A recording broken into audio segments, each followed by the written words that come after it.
right, Matt, do you want to like introduce yourself over too? Sure. Happy to. Cool. Oh, I'm gonna stay. All right, everyone. I'm going to get started. I'm gonna stay here. Go for it. So I'm Matt Bell. I founded a company called Matterport, and we make a camera that lets you automatically build 3D models of the world around you. I'm going to talk some about what we do and some about general industry trends that are happening that are really, really awesome. So 3D sensors are basically image sensors that are also capable of capturing distance information as well as color information. And a lot of special things happen when you have a 3D sensor. So you all have 3D sensors by having two eyes. You know, you can't just tell like what's in front of you, you can also tell how far away it is. And this lets you very easily distinguish like the boundaries of objects and people and things like that. Like you can look at me and see where I end and the wall begins. You can walk around without bumping into things. A lot of that is because you have a 3D sensor in your head. Your brain takes these two eyes and puts the images together to get depth. So digital 3D sensors have been available for a few years, but they're finally getting cheap and compact enough that we can start using them for consumer applications. And so our company started 3 years ago. We started using the first low-cost 3D sensor, which was the Microsoft Kinect. And we figured out a way of stitching together the 3D images made by this sensor to build 3D models. So it's kind of like we wrote this algorithm to solve a 3D jigsaw puzzle and put all the pieces together. So just recently, two big companies have announced that they're building infrastructure to make 3D sensors in smartphones. One of them is Google with Project Tango, and the other one is Intel with something called RealSense. Separately, Apple bought the company that made the first 3D sensor, so we could guess that Apple might be doing something, but you know, it's Apple, so you never know for sure. So here's an example of my co-founder scanning his garage with this Google phone with the 3D sensor built in. And it's currently running our software. You can actually, well, we just zoomed out, but you can see the depth image on the screen as well as the color image. So he's walking around, and the system is very quickly grabbing these 3D images and putting them together to make a 3D model, which you see here. And so this is a model that you can browse around on the web. The colors are a little funny, but that's just because it's a prototype. That'll all go away. And you can now see the garage in full 3D detail. So you have like accurate dimensions on this garage. You have the full color. You could take this garage and stick it in a video game. So it's a full general purpose 3D asset. You could also say drop furniture in here or make other changes to it. Here he's putting annotations on it.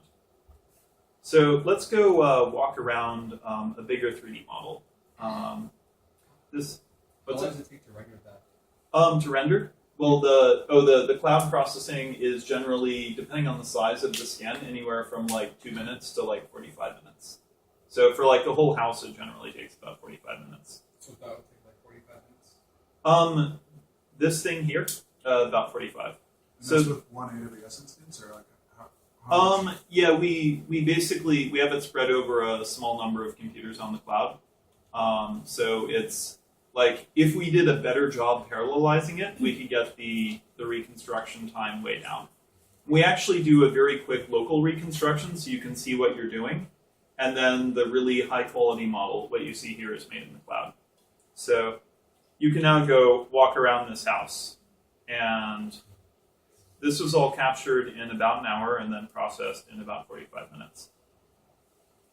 And so this very much changes how you relate to the physical world, right? This is a totally different form of media than like images or videos. It's like a 3D thing that you could capture and send to someone else.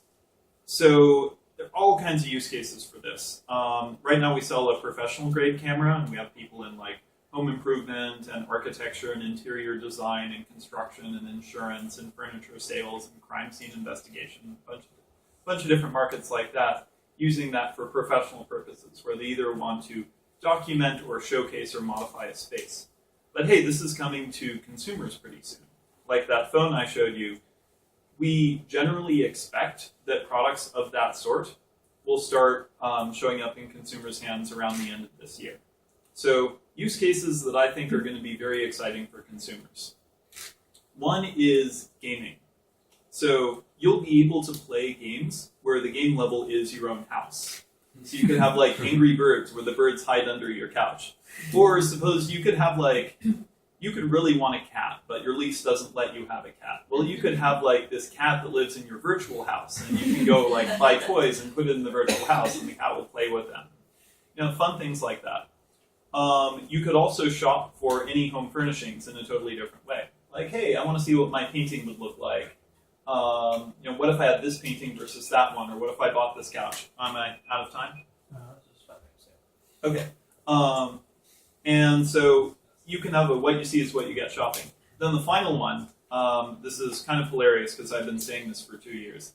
In the future, people will socially share 3D spaces. Like you'll be in some cool hotel room down in Hawaii, and you'll like capture that and share it with your friends on Facebook. So last week, Facebook bought Oculus Rift, and Mark Zuckerberg got up and said, so, in the future, you and your friends are going to socially share the world in 3D with each other. So now the thing that everyone thought was kind of ridiculous when I said it 2 years ago is being said by the guy who runs the biggest social network in the world. So I feel pretty good about that. So in terms of future directions, I think that's how you're going to see these 3D sensors showing up. Any questions? Yeah, Yanni. So, would you also want to actually spare people that 1 hour of walking around with the device and put it on a robot? Just kind of Certainly. Without Yeah. this would, So we were considering that, like, you know, for the professional product, why not just have a robot that drives around the house? The thing is, it adds a good bit to the bill of materials, and you have to deal with things like stairs, or you know, can't get from there to there, or it gets stuck on the rug, or things like that. So it's easier for now just to have a technician run it. Like maybe in 5 years it'll be a drone. But sometimes like a simple, straightforward solution is the best one. So we have a camera that's human carried. Yes. Can you do this really high res and tiny for medical and surgery stuff? So our software will support any decently good 3D sensor. So if someone has a 3D sensor that is super high resolution and tiny, we can take that data and stitch it together. So as we grow and start to have room to go after more markets, like this is going to be a general cloud service. So if you want to throw 3D data at us, we'll throw a 3D model back at you. How are you guys funded, and what are you looking to raise? So we are not currently fundraising. We've raised about 10 million so far. So, would you have paid $2 billion for Oculus? Well, if I had $2 billion, I'd probably spend I'd spend differently first. So I played with the most recent Oculus demo, the Crystal Cove. Yeah. That was really impressive. Like $2 billion is a bold amount of money, but For a company that has a chip kit? well, if you look at other things Facebook has spent money on, it's like roughly the same level of boldness, but a lot of the past Facebook acquisitions have worked out really well. So I think they have better intuition about what to buy in the social media space than I do. I don't think 2 billion is that wild for Oculus. I think they have a giant lead over everyone else, and it's really compelling technology. What do you think Facebook will do with that? Probably. I mean, that's So the best theory in my opinion is that Facebook is looking at Google, and Google has all these moonshot projects, and Facebook has been much more narrowly focused. So Facebook wants to get in on the game of like big transformative technologies, and there's like some synergy with what Facebook does now and 3D and like 3D displays, especially the massive casual gaming space. So I can see some direct connection there, but I really do think it's them getting in on doing moonshots. Okay, we should do one more question. Yeah, actually I have two questions. Yeah. Does the platform has two lenses as well? Does the technology work to get the depth? And the second question, when do we have the projections, the 3D projections? Because this would be also very important. Like a hologram. Yeah, so the phone has a 3D sensor as opposed to a regular camera. And then when will we get 3D projections? It really depends on what like supporting technologies you're willing to accept as part of that. So they can do it now as long as you set up like a fog screen or something like that. True like free space 3D projection is pretty hard. You have to like change how air works, which is not impossible. Some people have actually done this, but it's not easy either. You maybe just draw a picture on the original. Yeah. That's actually relatively simple, well-established technology compared to anything else I was contemplating. Yeah, so you can draw directly on someone's eye, and it's totally safe.